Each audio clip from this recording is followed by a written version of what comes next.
Hey boaters, it's Jim from Raymarine, and this is Raymarine Live. Thank you for joining us on this Tuesday night. Tonight, we're going to be talking a little bit about interpreting sonar images. We have a whole bunch of information lined up for you tonight. Before we get going with tonight's topic, we'll just start with the news like we normally do. Just a couple of quickie items here in North America. If you've seen the ads for the Raymarine Trade Up Sales event, that is closing out on July 7th, so it is coming to an end pretty soon. Similarly, we have the FLIR See the Unseen sales event running, and that closes a little bit sooner. June 28th is the last day for that. So if you've been thinking about any new products for your boat and wanted to take advantage of those rebate programs, keep in mind those dates are coming up soon. You can find information on both of those on raymarine.com. Also, just to recap, the latest Lighthouse software will often refer to Lighthouse for Axiom and advise you to update to whatever the latest version is. It hasn't changed since we last spoke. Version 4.6.148 is the latest release. It came out last month in May. So if you haven't updated your boat this season, you might want to do that before you head out for some summer fishing or summer fun on the water. There are some new features and capabilities in there, and you can get all the details on those on raymarine.com as well. So tonight we are going to be talking about sonar and looking at some sonar images and some basics on how to operate and how to interpret what you're looking at on your sonar or fish finder display. It's a real common question we get all the time. You know, what am I looking at? What are all these little dots and dashes and blobs and blips? So we're going to try to pull back the cloak of mystery that surrounds sonar images tonight. And to help me do that, we have a special guest joining me from Florida. Mr. Producer Man, if you could bring in Mr. Shoemaker. Braden, welcome. Thank you, Jim. I appreciate you allowing me to crash your party with all of our closest friends, and we'll talk about some fish finders. Awesome. Well, thank you for joining us. Braden is coming to us from Florida, one of the fishing capitals of the world. And I know you've been getting out on the water quite a lot. So you're in our global product management department, and you are in charge of all things sonar, all things fishing. So that's pretty cool. Yes. Yep. Yeah. It's really is a fun job to have an influence on, what we do, what our product line looks like, and also be able to take feedback from customers and how we can make our sounders better. That's great. Yeah. And so I know we have for the fishing industry, obviously a huge event coming up next month in July. That's the ICAST Sport Fishing Show in Orlando. I hear you've got a few things up your sleeve. Yeah, we've got ICAST coming up over in Orlando. I will be there. We've got a couple fun announcements for the inshore crowd, and then for the people that are real diehard bottom fishermen. I think you're going to be pretty happy with a couple things we've got coming. Yeah, we can't tell you too much tonight about what is coming, but it is really cool. There's some really nice stuff coming for Axiom, for fishermen, for sailors as well. So you'll see all sorts of stuff coming. Mm-hmm. But for ICAST, obviously, it's a fishing-focused show. Lots of good things in that will be announced alongside that event. Yeah. Well, let's get to it tonight. Let's start talking about fish finder and sonar. So kind of to get things started, we'll start with some real basics. So whenever we're talking about sonar, or you might call it your depth finder or your fish finder, your echo sounder, your bottom machine, everybody's got a different name for it, but it's really all the same technology. What we're doing is we are using sound energy to generate an image of what is going on under the water. There's some key components to make that work. So we have a display of some kind. So usually in a Raymarine system, that's an Axiom or an Element display. We have a sonar transceiver.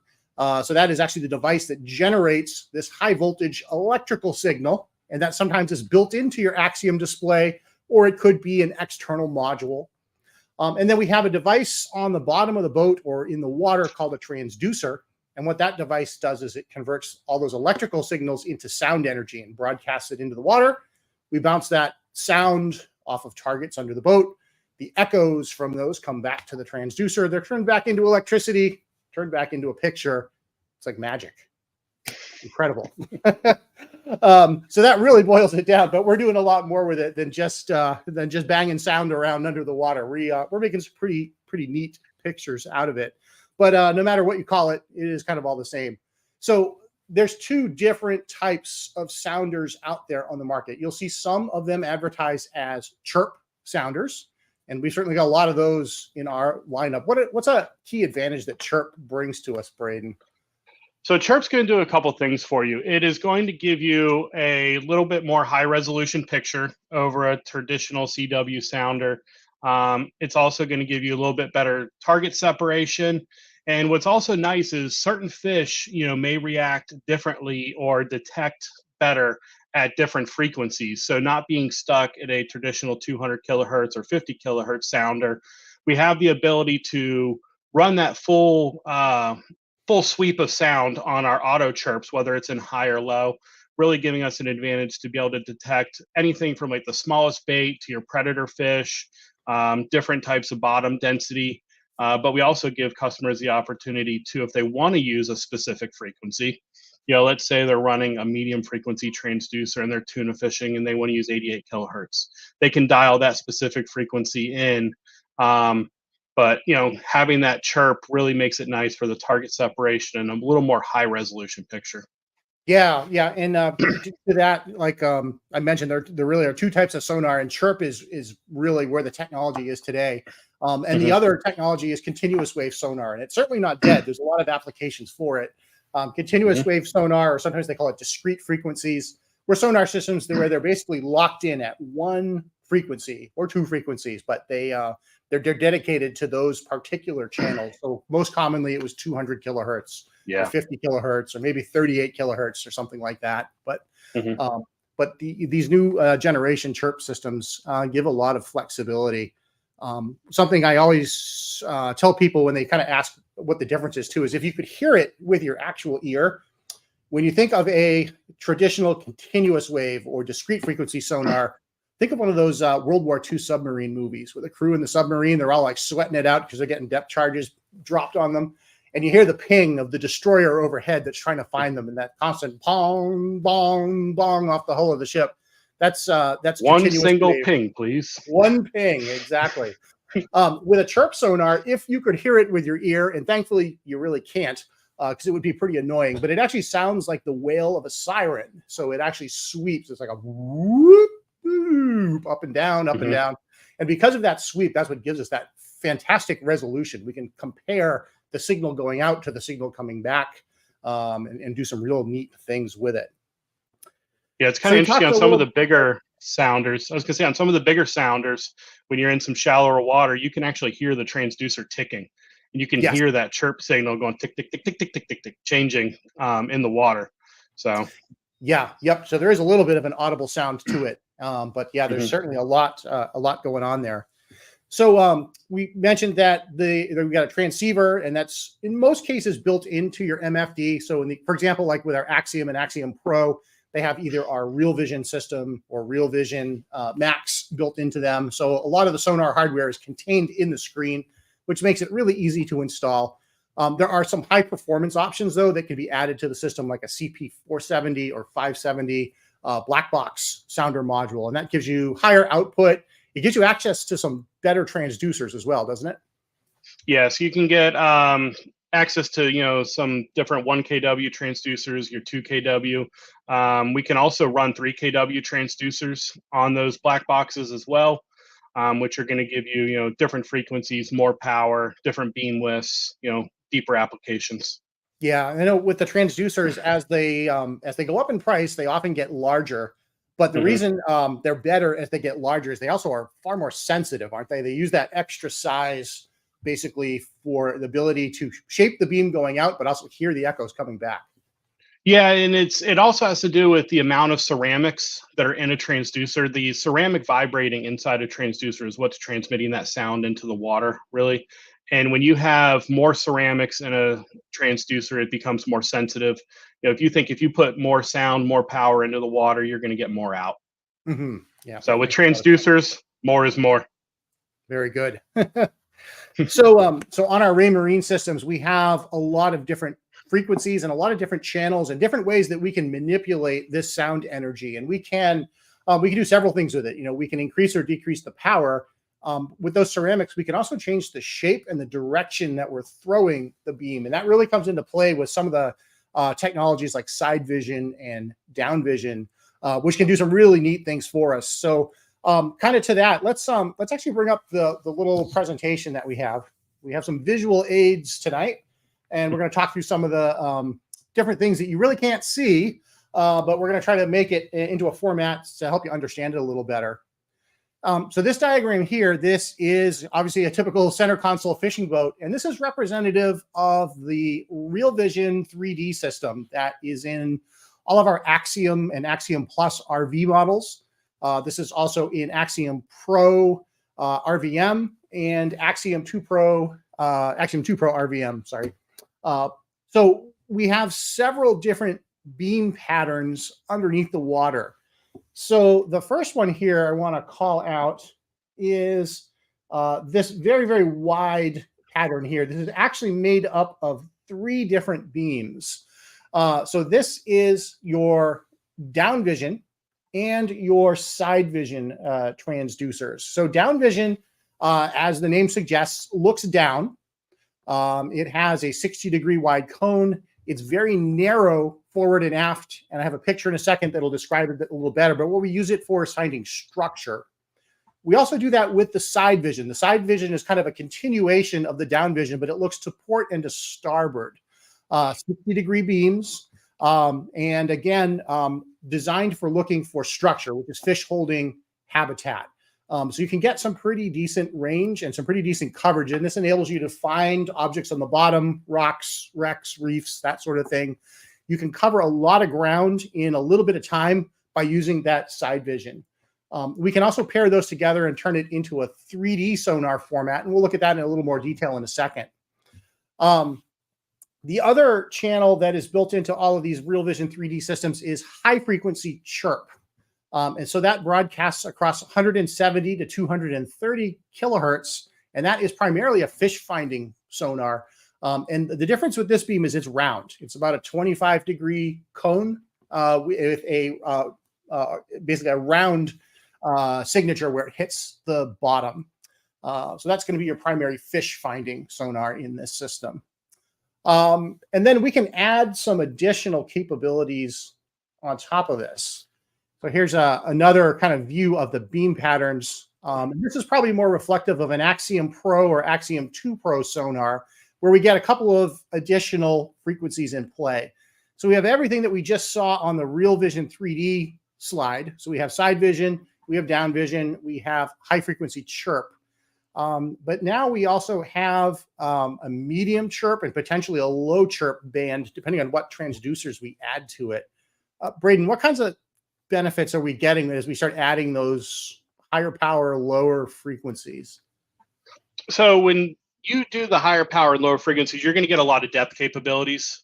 That's really one of your biggest benefits when you go more high power and lower frequency.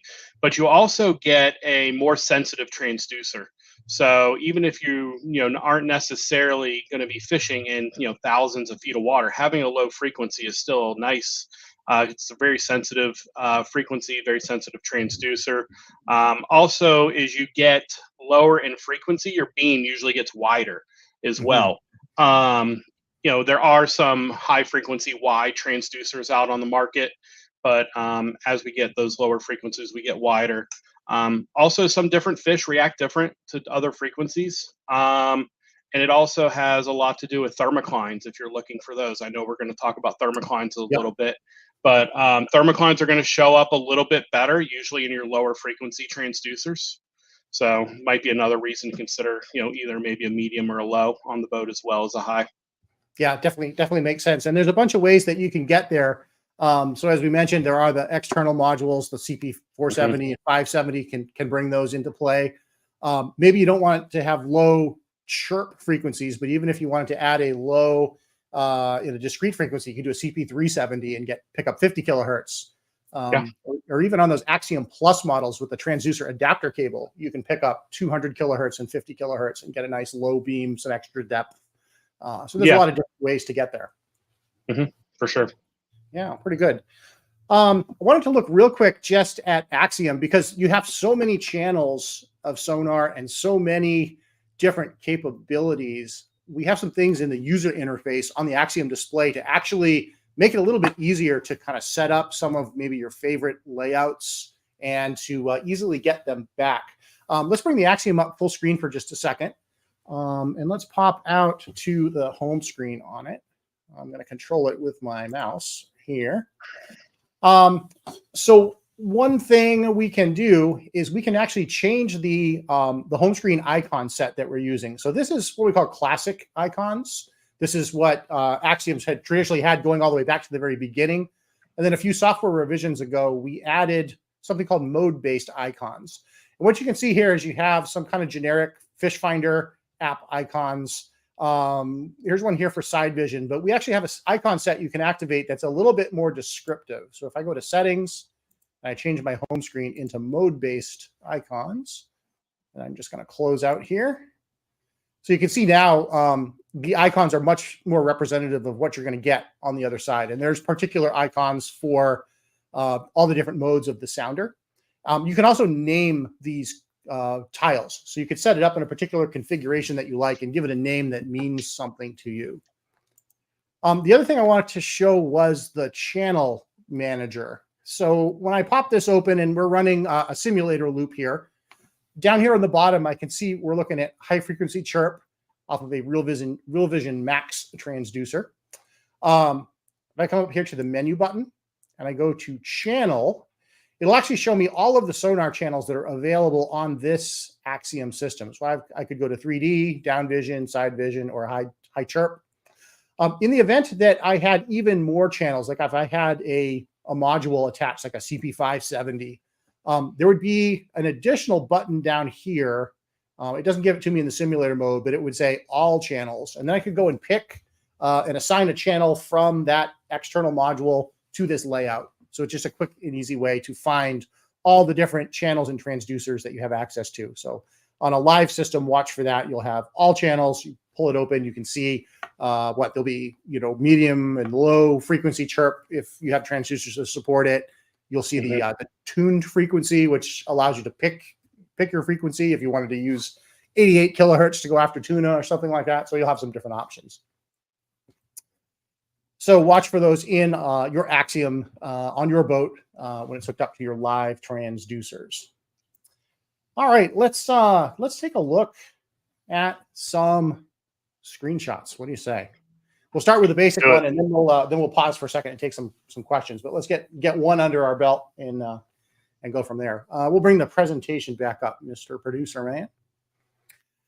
So we're talking a little bit about transducers and cone angles. So this little 3D representation here kind of shows a typical 25-degree cone that you would see on a high-frequency chirp channel. So this is sort of the base level fish finding sonar that you'll find in every single Axiom display.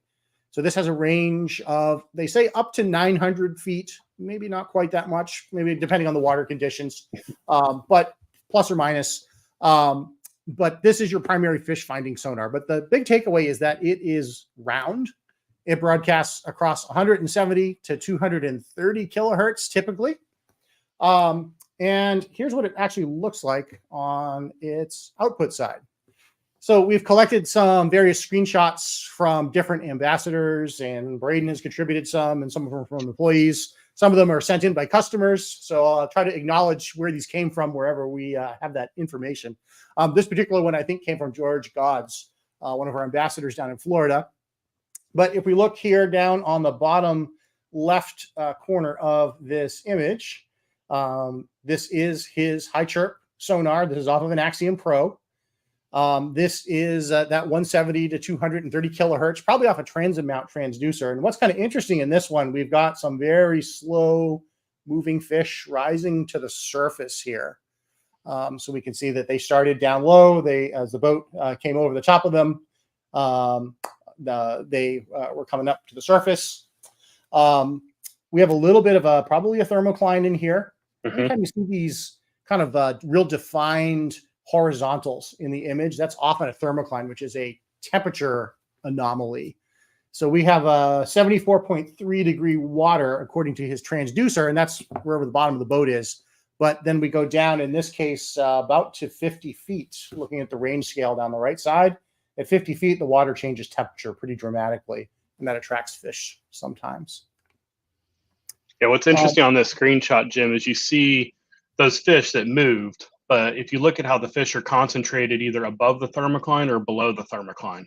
Yeah. If you get a good thermocline, it's a good spot to look for fish that are hanging out above or below. You don't usually see them hang out right in it because the bait are going to be on one side, whether it's the cold side or the warm side. That's right. Yeah. Yep. They're either right above or right below. So here's that. Mhm. Here's that thermocline. We'll try some of our John Madden NFL tools here and mark this up. But there's our thermocline, and yeah, you can see we've got this nice cluster of fish down here below, and then obviously these fish all up above. But those thermoclines can be fish attractors, and they're pretty nice to see. It also looks to me like George had on a feature called white line, and what white line does is it highlights where the true bottom is for us by painting it in white. So that's what this white stripe is right along the bottom. You have the white line feature turned on. Mm-hmm.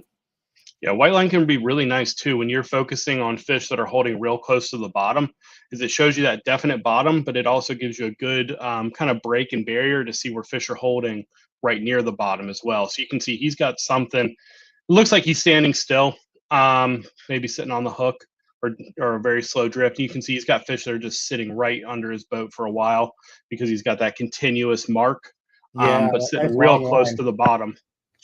And there he is.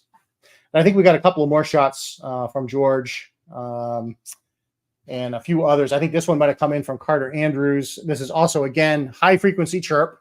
So we're looking at that 170 to 230 kilohertz range.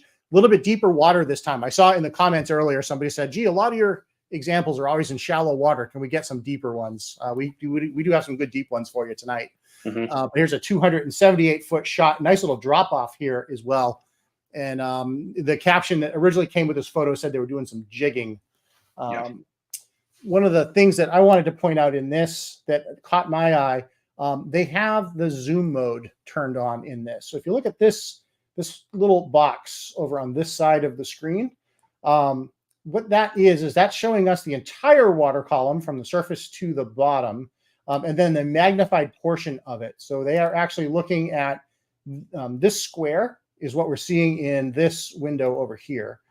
So it allows us to kind of magnify a portion of the screen, extract a little bit of extra detail, use all of those pixels in that LCD display to see as much detail as we possibly can out of the sonar. Yeah, and one thing that we also did, and I think it was 4.5 software, is we did what's called a 50-50 zoom window. Mm-hmm. So now you can have half the screen is your full water column and half your screen is your zoomed in area, the water column. We did some other improvements with that zoom where we can actually have a zoom level down to 1 foot. So if you got guys that are really concentrating on what's right on the bottom, we enhance that zoom mode quite a bit. Yeah, and you can do that with your fingers too. You can just simply pinch it down. Yeah, you just pinch and swipe, or you can use, if you got a Pro, you can use the knob to adjust it as well. Dial it right in. Yeah. Now this is a pretty neat one. I believe this is one that you sent to me before this show. So this is also high frequency chirp, but we're running a little bit more advanced transducer on this one. What have you got here? It looks like a B275 low, high, wide. What's that about? So this has the high frequency is a wide beam. One of the characteristics of chirp is that because it's such a more high resolution picture, some of your targets might look a little smaller, just with the inherently how chirp is. So to get a bigger arch, more defined fish targets, you want that fish to sit in the beam a little bit longer. So that's why we have this wide beam on the high. So we're looking at a constant 25-degree cone angle on that high frequency. Really is nice for looking at fish in the water column. You cover a good amount of water. They sit in that beam for a little bit. But yeah, this came from, I had the opportunity to get out with Mo and Eric Newman with Journey South Outfitters down in Venice, Louisiana. And this is while we were tied off to a cutoff rig. And I believe this was a school of cobia that came through under the boat. And we've got a real decent thermocline here. You can see one of them really just kind of popping up into that thermocline to check out what kind of bait's in there. Yeah, because this guy over here. There's Yep. another one up in here. Yep. And what's interesting with the Chirp is you can see each individual fish almost. You could probably sit here and count every one of those fish and how many were in that school. We can get zoomed in. There we go. Yeah, so you can see each individual one of these fish is presenting, as a fish arch. So they sat in that good wide beam for a while, which gives us these really nice pictures on this high Chirp. It's always nice when the fish cooperate for yes photographic moments. And they did eat too, so that was always good. That's good. Yeah, we want them to be happy. Yes. Let me see if I can get to my next slide here. All right, so here's another one. I think this is also high frequency Chirp, but we are looking at an even more advanced transducer here. This one is an R111, and yeah, we got. So this is a 2 kW in-haul transducer. So this is actually going to be shooting through the bottom of the boat, but at 2 kilowatts of power. So we have a 2 kW high and a 2 kW low in this transducer. So this is a more powerful, high frequency, a little bit narrower beam than what we just saw. It's not going to be your 25-degree beam on this. But there's a couple things to look at on this picture is, we've got these wings of bait that are sticking up over the structure. Yeah, here. Yep. But what's cool is, why did that bait separate like that? Well, we got 3 predator fish right underneath of them, giving them a hard time, trying to make them lunch. So they're separating. They're still staying in their schools, which is their natural instinct of safety. But that's one thing to see. If you see on your sounder bait separating like that, that's something good to look for. That means there's some predator fish in the area. They're agitating them and making them move around. But yeah, you circled those predator fish there. We also see a little bit of a thermocline on here as well. You can see where that bait fish and stuff's kind of hanging out mid water column from like 50 to 60-ish feet. Yep. Yeah, so, that nice phase right through there. Yeah, that's going to be an indication of a thermocline as well. One other thing that's interesting to pick out on this picture is we're starting to see a little bit of traces of how we can detect hard bottom versus soft bottom as well.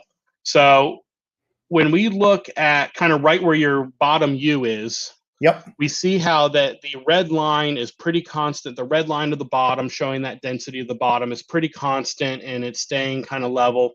But as we start moving over to the right, we may have made a little bit of a gain adjustment, just kind of playing with it and seeing what worked better. We start to see these little red tails coming down off the bottom. When we're looking, when we're looking for hard bottom, that's what we're looking for. We're looking for those red tails to be sticking down, and that's really going to be an indication of harder bottom, harder structure. If you're offshore deep drop and you're looking for tile fish, you're looking for that mud that the tile fish are going to be burrowed in, and they're going to attack from their burrows in the mud. But if you're looking for some yellow edge grouper or different kind of hard bottom structure, that's where you want to start looking for those tails to see hard versus soft bottom. Pretty good. And one other thing I wanted to point out with this too, a lot of people will ask, well, gee, how do I know how big an area of the bottom I'm looking at? Yeah. There is actually a mode in the sounder that can tell us that, and it happens to be turned on in this photo, and it's called A-scope mode. So A-scope is this structure over here on the right end of the screen, and they call it an A-scope because obviously those slanted legs that represent the cone of the transducer kind of look like a letter A. But down here at the bottom, this is kind of the answer to the question. So this transducer in 115 feet of water is imaging a circle about 12.1 feet in diameter. So this is a fairly narrow beam, I think, for what it is. It is, yeah. This 2 kW high frequency is pretty narrow, but when you're looking at bottom detail and bottom structure, those narrower beams help a little bit, kind of concentrate that energy right into the bottom. Gets it into all the nooks and crannies. Yes. And we had been speaking about thermocline, and I saw the comment that the producer had popped up there that came in from Gordon. One of the reasons those thermoclines are so valuable is they tend to be a place where there's a lot of nutrients. We get the different temperatures of water mixing together or adjacent to one another, and you get these kind of nutrient bubbles, and that really pulls the fish in there. Lots of plankton and bait in there. Yeah. Let's pull a couple of questions. We'll break here for just a second. See if maybe we can get a couple in, and then we'll look at the next sonar technology. But this question from Al: I have an Axiom Plus unit on my 16-foot fishing boat. The transducer is mounted on the starboard side, about a foot from the motor. When using the 3D feature, I see a steady stream of dots only on the port side. Starboard side is fine, which aren't fish marks. The motor is tilted up and the speed is less than 4 miles per hour, might be causing this. So my suspicion, if you're seeing that in 3D mode, is we might be getting a little bit of cavitation or a little bit of bubbles from the boat's wake in the transducer. The 3D mode, I think, is especially sensitive to that. The control I would probably look at maybe would be the surface filter, or maybe take the gain down just a little bit on that.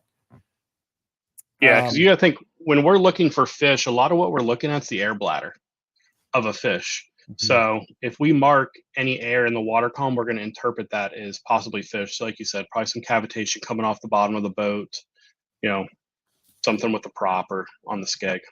Yep. Yeah. So I would take a look at those two settings, Al. Take a look at the surface filter, give that a little tweak, and then also take the gain down just a little bit. And I think you'll find that those will disappear. In the RealVision 3D, and we'll look at some 3D images, and one that actually may show a little bit of what you're saying too. The targets in the water column are rendered as spheres too, so they're exaggerated in size. So they typically, or they will tend to look a little bit more pronounced than they probably really are. But I think those settings will get you in the right place. Let's do one more, and then we'll move on to the next technology from Joe. How to spot thermocline, required settings. Joe. So with the thermoclines, if you've got, let's say you're working with one of our RV or RVM transducers, what I would do is really just keep a lot of it in auto, but raise that gain up a little bit. Having a little bit of fuzz on your screen is not necessarily a bad thing. It just means we're running a little more sensitive. And, we can look and see with those thermoclines. You can also, if you've got a dual frequency or an option for a low frequency transducer on the boat, choose your low frequency first. Your lowest frequency will usually be best at spotting thermoclines. Yeah. So I want to get back into some of our screenshots that we brought tonight. There's actually one more high frequency chirp that I want to show. And this is another pretty cool one that you sent, Braden. I forgot that this one was in here. But to the person that was asking about deep water shots, this one is pretty neat. Sorry, this is low frequency chirp. Low frequency chirp, but this is down looking, conical, 891 feet here. So, and it looks like we've also are using, again, the zoom. We're looking at 500 to 1,000 feet. So this is at a 2x zoom. And some pretty neat stuff here. At first glance, it looks like it would be kind of noisy, but when you realize how deep this is, that's some pretty good contact down there with some pretty sizable fish. Yeah, they are. And what was really interesting is when we were moving from spot to spot, we were doing some deep water testing, and we ran across these fish going 30 knots. And that to me was really impressive. That's something we can do well, is that we present a really nice, clean fish finder image while you're up and running. And so you're still able to get good detail. But what we're looking at here, these are rosies, black belly, black hind rose fish, maybe is the technical term for it. But I know offshore Florida, we just call them rosies. A 4 or 5 pounder is a big one. But these are probably some of the best eating fish. But they're schooling up. They hold off the bottom a little bit. Really, really a small fish that we're presenting in a really nice way here in almost 900 feet of water. Yeah, they're pretty deep down. So I got another one of these little 3D diagrams. The next set of images we're going to look at are Chirp DownVision. So Chirp DownVision, also a down-looking transducer beam. But as you can kind of see from this 3D rendering, it's a very different shape to it. So instead of being a perfectly round cone like like an evergreen tree, I always liken this to being shaped like a slice of pizza. So it's very, very narrow at the top, very wide out at the rim where the crust is, but also very, very thin. This is definitely not a deep dish pizza. This is a thin crust pizza slice. But what the reason for that is it gives this type of sonar really phenomenal detail. So this is designed for looking at structure. So anything that's going to be fish habitat, fish holding, or man-made objects on the bottom too. Our first responders actually use DownVision quite a lot when they're looking for objects that have been dumped into the water, things that have gone missing. So the DownVision sonar can do some pretty neat things for us. So here's another Gulf of Mexico shot. And this is a decommissioned oil rig. They cut the legs off of it. It's probably kind of near where some of these other shots came from. But in this case with DownVision, when you ride over the top of it, we get a pretty detailed image of this giant steel structure under the surface of the water, but also the bait and the game fish too. So like looking at this one, we've got all this bait holding off of the rig over here. And let me zoom it up just a little bit so you can kind of see it in detail. And this is 320 to 380 kilohertz. So it's a little bit higher frequency than we were looking at, which is what gives us the resolution and detail. But at this frequency, because it's in Chirp, it can actually still pick up the fish pretty well. And it actually starts to pick up their shape rather than just their air bladder. So we're seeing in this case, the top. So some pretty big fish stacked up amongst this bait off of this rig. Then we got them up here at the surface as well. So some kind of neat things here in the DownVision, and obviously you can see all the steel girders and all the pipe work that are underneath this decommissioned oil rig. There's a control that often I find I do a lot of stuff with DownVision and SideVision out on my little tiny boat. I'll notice the bottom here is very, very bright. There's a control in the sonar called intensity, and in DownVision and SideVision it's called intensity. In the traditional sonar, it's sometimes called color gain.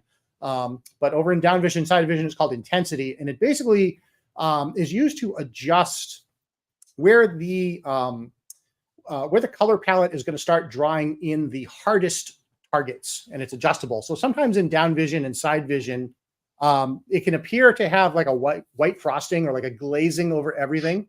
And sometimes it'll actually overpower the image and kind of hide some of the detail. The intensity control can adjust that. So when you see this, any kind of white line or white frosting on things, intensity can turn that up or down as needed. Yeah, I would definitely encourage a lot of people to don't be afraid to mess with the controls at all. I mean, that's what's nice that we have that all to auto button. You can put it right back to auto with one button push, play around with gains, play around with intensities. Surface filter, you may not need to mess with quite as much, but with the post-processing gains and stuff, we can adjust those over images we've already gone over. Like, hey, if I had adjusted my gain up a little bit or my intensity down here and there, I could have made this look so much better, and I can use that for the rest of the day if I stay in the same conditions.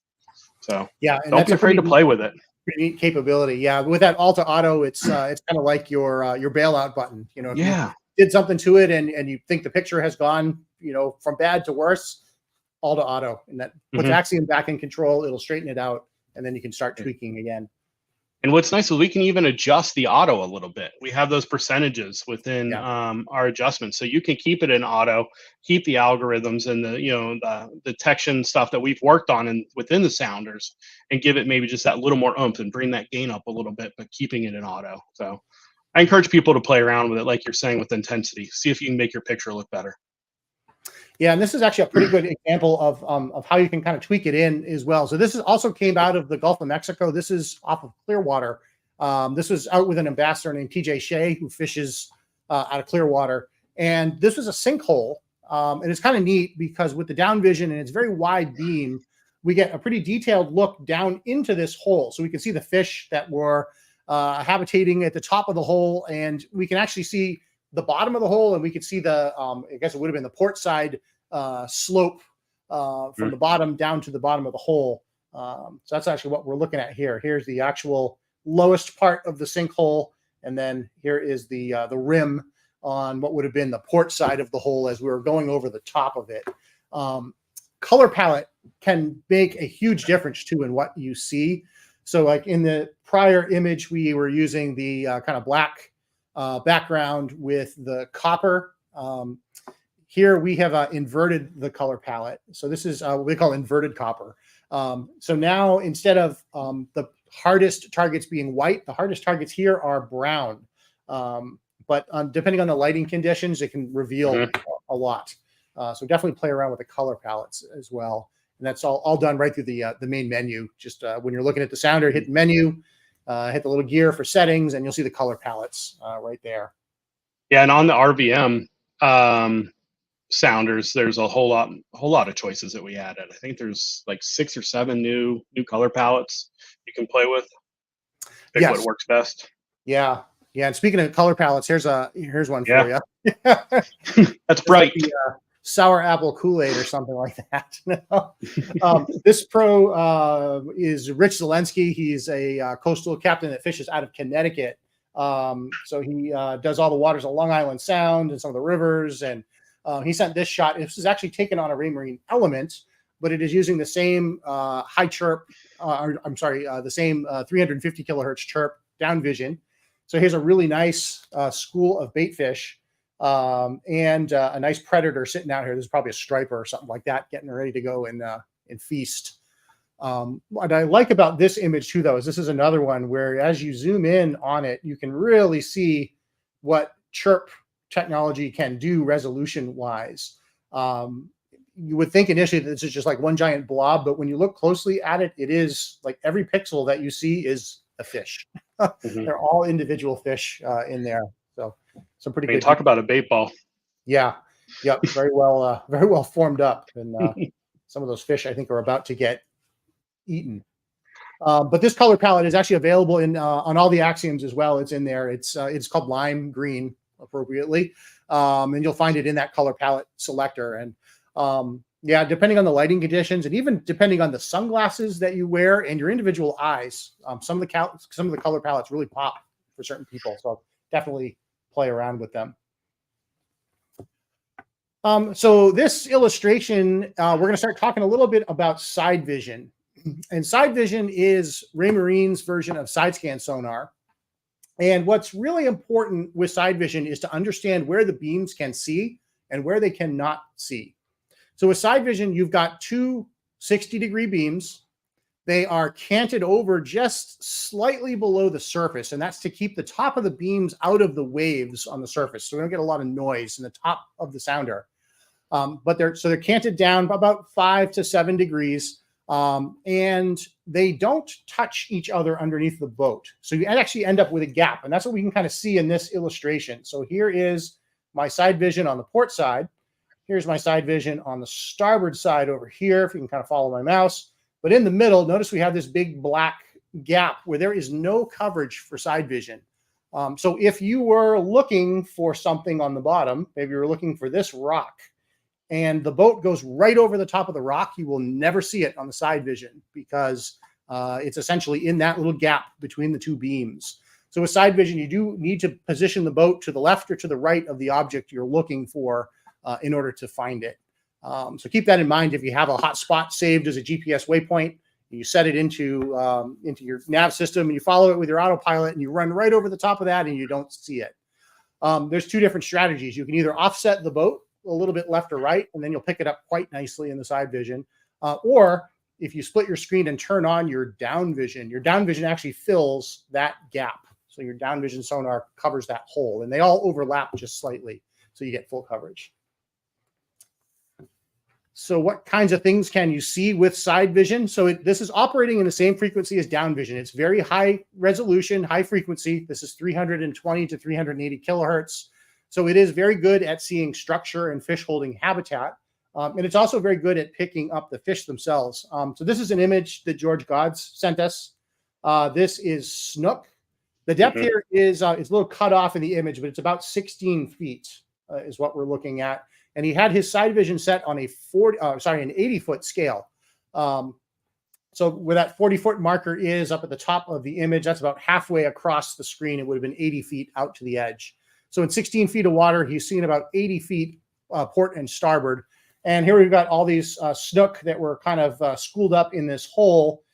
what's interesting about SideVision is because it is shooting through the water basically horizontally, sound energy behaves a lot like light does. So you can imagine if you had a flashlight and you shoot it across the room at somebody, you're going to light up their face and there's going to be a big shadow behind them on the wall or on the ground. And that's exactly what happens with sonar energy when we shoot it through the water. So in this case, all of these snook in this hole were high enough up in the beam of the sonar that we could actually see their acoustic shadow behind them. So all these black marks in here, that's all the shadows of these fish that are up in the water column. So that's a good clue. Sometimes there you will actually see the shadow, but not the fish. And I think I have an illustration of that as well. Yeah, that's right here. There's another one that George sent in to us. So this is the shadow of tarpon. Obviously, tarpon are very, very big. And if they're very close to the boat, they're so big that they can kind of block up the beam coming off the sonar. But in this case, they were this tarpon is about, looks like maybe 30 feet out or so on the range scales. Here's the center line. This would be 0. 20 feet would be about halfway. So this fish is roughly about 30 feet out. It was high up in the water column. We couldn't actually see its body, but we could see its shadow. So we knew he was there. And here's another one. I think this is one of yours, Braden. And I like this one because it's a pretty good combo unit. And I think this is one of the powerful things you can do with your sonar is to start running the channels together and seeing how targets look in different types of sonar and different frequencies. So it looks like you have a wreck that's holding some fish. Yeah, we made a nice pass over this wreck. We hit it kind of almost directly under the boat. That's why we see the wreck kind of split into two. The water's deep enough here that the wreck was able to be captured on both beams, even though we went right over it. Okay. But so we can see we've got a mast sticking up over the left side. We can actually tell this boat's laying over on its side. You can see on that right side how it's laying over on its, I mean, that looks like the bow pointing at us right now. And it looks like it's heeled over on its port. On this side. Yeah, we had a lot of bait sitting over top of this wreck, and that's really where your high chirp comes into play a lot to be able to distinguish what are we actually seeing. We can see we've got stacks of bait with some predator fish on the outside of them, on the outside looking in, getting ready to get some lunch. But what was nice is that SideVision is it showed us, exactly what side of the boat the fish were holding on. So we knew the fish are actually on that right side of the boat. And we can even dial in our waypoint a little bit better. We may have where this wreck is located, but we can dial in that waypoint a little bit better and put it over the exact side of the boat that the fish are sitting on. So really giving us that better opportunity. Yeah, gonna drop a jig in there. You're going to cast out to it. You want to be casting in the right direction to present your bait. Yes, absolutely. And you'll see a lot of, just a little thing. A lot of your fish are going to sit on the down current side of an object. They're sitting there kind of hoping they're a little bit protected. You got your predator fish are going to sit there protected and pop up, grab a bait, come back down, So it's usually where you see a lot of your fish holding. And you can see that they're sitting on the backside of this wreck on that high chirp. Pretty good. This is another kind of neat SideVision shot of, some of the crazy things that you can see on it. This came in from, this is from Terry Nugent.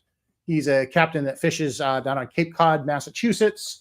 And it's actually a pod of humpback whales. They had been circling around his boat, and they were kind enough to go right through the beam of his SideVision sonar. And one of the things that he used to get this screenshot is he used something called sonar scrollback. So you can actually pause the sonar. You can roll backwards and get an image or make adjustments or see something that you might have missed. And that's super easy to do. You just long press on the sonar display and it'll pause. And then with that slider down here on the bottom, you can see it kind of between the 1.1 miles an hour and the 106 feet. That blue dot is like a rewind button. Just drag it backwards and you'll see the past history coming off of that sonar. Neat things with SideVision. And this is just kind of showing that amalgamation of SideVision and DownVision together. So the SideVision here is in gold, the DownVision is in red, and that gives you that continuous coverage underneath the boat. And again, the SideVision beams may not be illustrated quite as nicely in this image. They are canted down just a little bit at the surface to keep them out of the wave chop at the top. When we amalgamate the beams together, that powers our RealVision 3D sonar. So what we do is we take DownVision, SideVision, we mix it together, and then every echo that's coming back off of those channels actually gets read by two transducers. It gets read by the primary down or SideVision element that sent the signal out. And then we also have a set of 3D elements in the face of these transducers. So every target gets correlated twice, and by getting two measurements on it, now we can locate it in a three-dimensional perspective. So we know not just how far away something is or how deep down it is, but we can get two measurements. Now we can pinpoint it and present it like this. So this is RealVision 3D. This is off of an Axiom Pro. This was recorded, I think, down in Florida. And it is actually part of our simulator recording as well, though the data was live that was used to make this. So with RealVision 3D, the SideVision is basically generating that bottom picture and bottom terrain. The DownVision is filling in the centered gap that would normally be there in a SideVision picture. But then we're also picking up targets in the water column, and we're rendering those out as little spheres. So in this case, the spheres are colorized according to their depth. So things that are shallower in the water are blue. Things that are deeper in the water are green and yellow and red. And there's a scale off the side of this 3D display. It got a little bit cut off in this image, but it indicates the depth of things. We also have this grid in the background. So you can see it's got 50-foot intervals left and right. And there's also a grid top to bottom. So in this shot, the water is about 50 feet deep. We can see about 150 feet out on either side of the vessel. With the 3D, we can do a bunch of different things, especially when we pull it in tandem with other things. So here's a SideVision and 3D shot together. This image is one that's been around for a little while, but it's kind of neat. It's a wreck. It's actually over by our headquarters in the UK, in the English Channel. It's in about 45 feet of water. It's a ship sitting on its side. It's made of iron, so it has really nice target presentation for sonar testing. One of the things we can do in the three-dimensional mode, we can render the water column targets either as spheres, which are kind of large circles, or we can render them out as pinpoints, and you can change that in the menu. In this case, it is showing up to us in pinpoints, which gives us a little bit more realistic skin on this man-made target that's sitting on the bottom. And then you can see the fish are rendered out, in this case, in red and orange. I believe what they did here is they changed it. Instead of rendering by depth, it's rendering by density.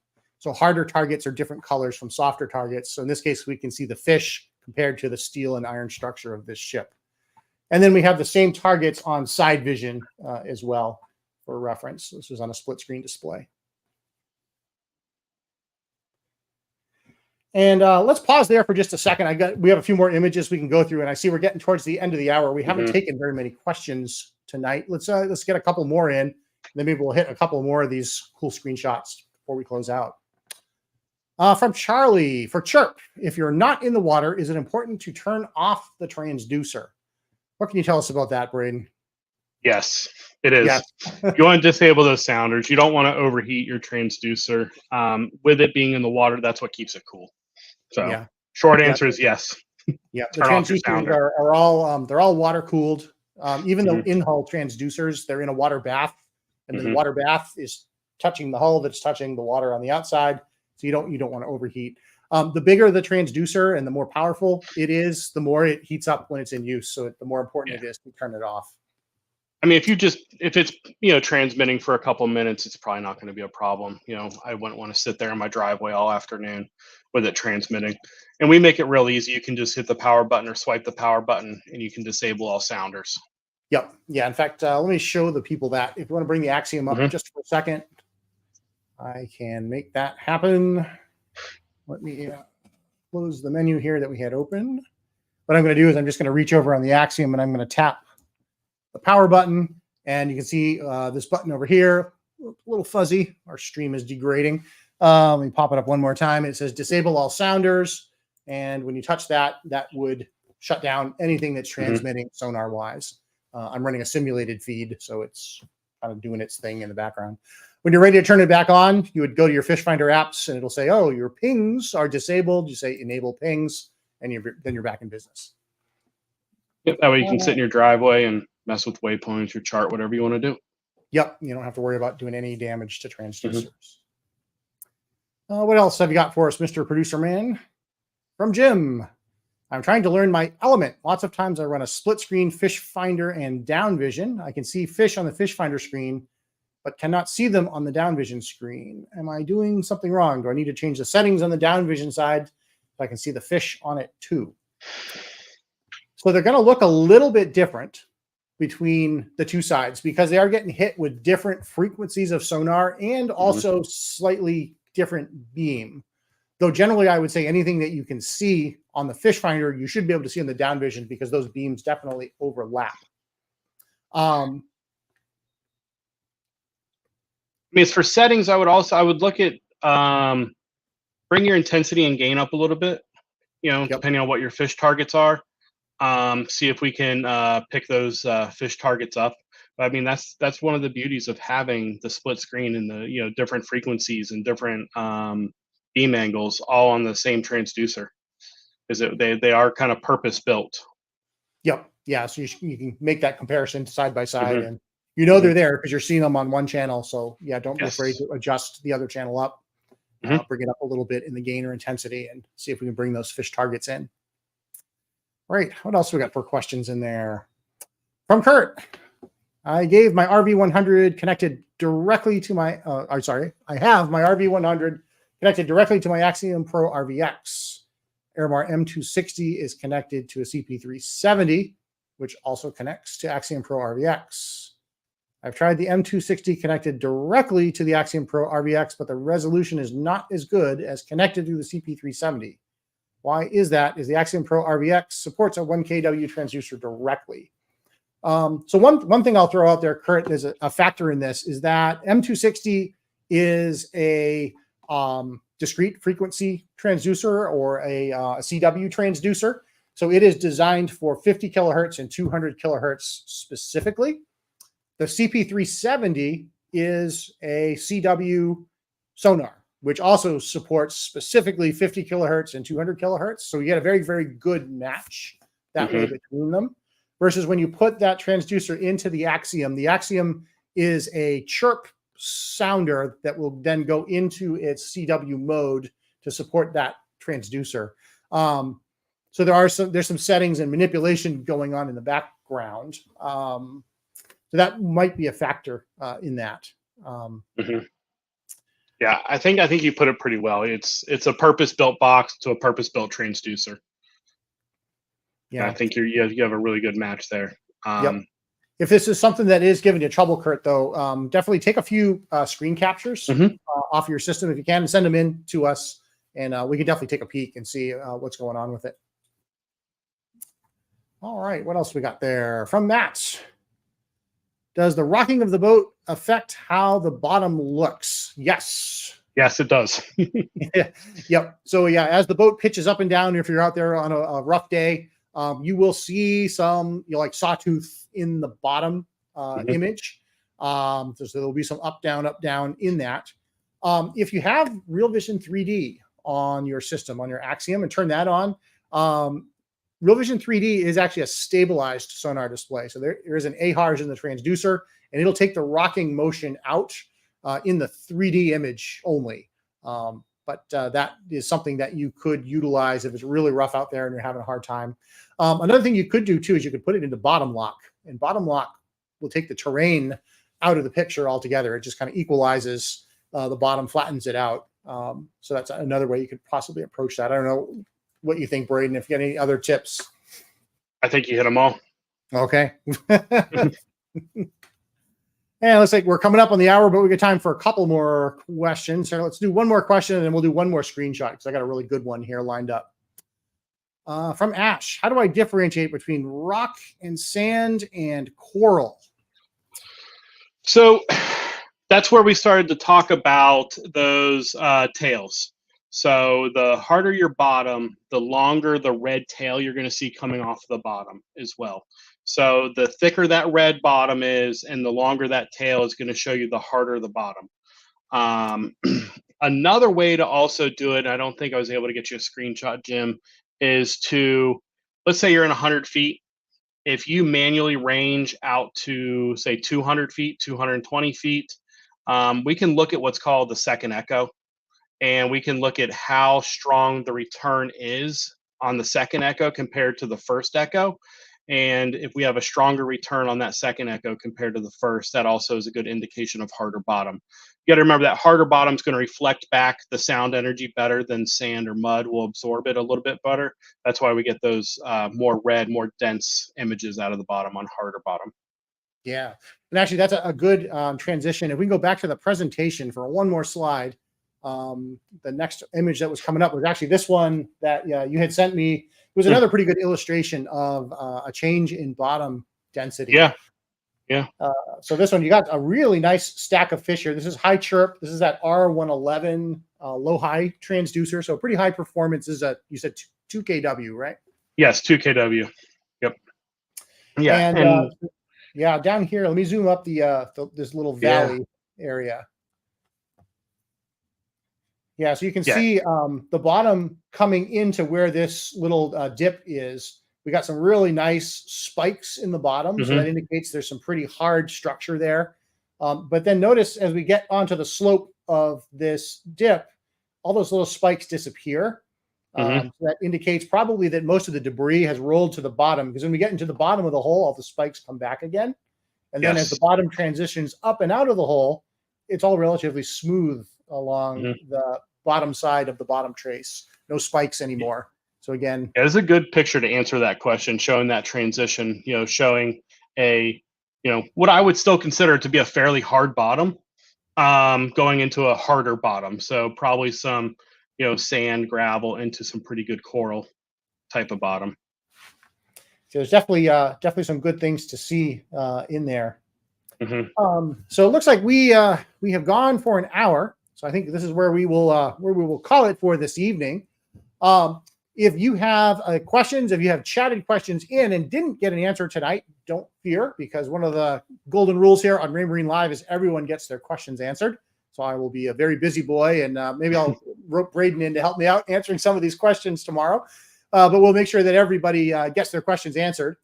If you are watching this after the fact, if you're watching it recorded on YouTube or Instagram or Facebook, feel free to drop in comments and questions as well, because we monitor all those. We do want to get all the questions answered for everyone. If you like this presentation, you found it helpful and want to share it with somebody else in your life who is a Raymarine owner, please certainly do that. You can share our channels with them. We're on Facebook, we're on Instagram, we're on YouTube, and of course, you can find us over on Raymarine.com. Braden, thank you for coming out tonight and helping us out with interpreting all these sonar screenshots. And hopefully we can do this again soon. Yeah, I look forward to it. An hour went real quick when we're having fun looking at screenshots and talking about fishing. Nothing wrong with talking about fishing. All right, well, that's it for tonight. So thank you for watching Raymarine Live, and I will see you all next time. Good night.